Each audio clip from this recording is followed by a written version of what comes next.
आज आपण चाललेलो पहलगाम मधल्या फेमस व्हॅलीज मध्ये, म्हणजेच बेताब व्हॅली आणि आरू व्हॅली मध्ये. सकाळी उठल्या उठल्या खुशी खुशीत नाश्ता करायला गेलो. पहिला इकडे आल्यापासून दरवेळी अंडीच सुरू आहे. नाश्ता झाला आम्ही निघालो पहिला आरू व्हॅलीकडे. पोहोचल्या बघतो तर इकडे सगळी वेगवेगळ्या प्रकारचे ड्रायफ्रुट्स विकत होते. सगळ्या ड्रायफ्रुटची टेस्ट घेता शेवटी काय घेतलंच नाही आम्ही ड्रायफ्रूट.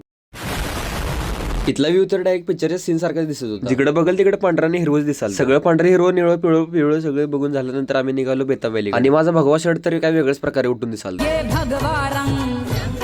आरू व्हॅली मध्ये न जास्त लांबड लावता आम्ही डायरेक्ट गेलो बेताब व्हॅलीकडे. आरू व्हॅलीपेक्षा बेताब व्हॅलीला जास्त गर्दी होती. मला बाहेरच समजलेलं आत काहीतरी चांगलं असणार. आत एंट्री घेतल्या तिथं बकरी लावलेली फोटोसाठी. तिकडे बकऱ्या काय वेगळ्याच प्रकारचे असतात. त्या बकरीचं बघायला तर डोळे पण दिसणार कारण केसेस जास्त होते. इकडे तर झाडावर पानापेक्षा जास्त बर्फच होता. बेताब व्हॅलीचा व्ह्यू चांगला होता म्हणून जर रील काढाय म्हणलं असलं घाण खाली आदळलं काय सांगू तुम्हाला आता. त्यामुळे तसंच दुखणं घेऊन मी गेलो रूमवर पोहोचल्या ड्रायव्हरनं सांगितल्याप्रमाणे केसर शिलाजीत विकायला आलेतच माणसं. ड्रायव्हरनं आम्हाला आधी सांगितलं इकडे जरा लुटालुटीची धंद्यात विचार करून घ्या. ते शिलाजीत होतं काय चिंगम होतं ते समजा. वरनाने म्हणाला हम खुद लाते शिलाजीत पहाडू. त्याला काय आमच्या कपाळावर 5वी नापास दिसाल काय त्यालाच माहित. त्या शिलाजीचं सर्कस बघून झाल्यावर आम्ही गेलो जेवण. शेवटी माझ्या जेवणामध्ये काय बदल झालाच नाही. फुल व्लॉगची लिंक बायो मध्ये जाऊन चेक करा. तर बाय गाईज.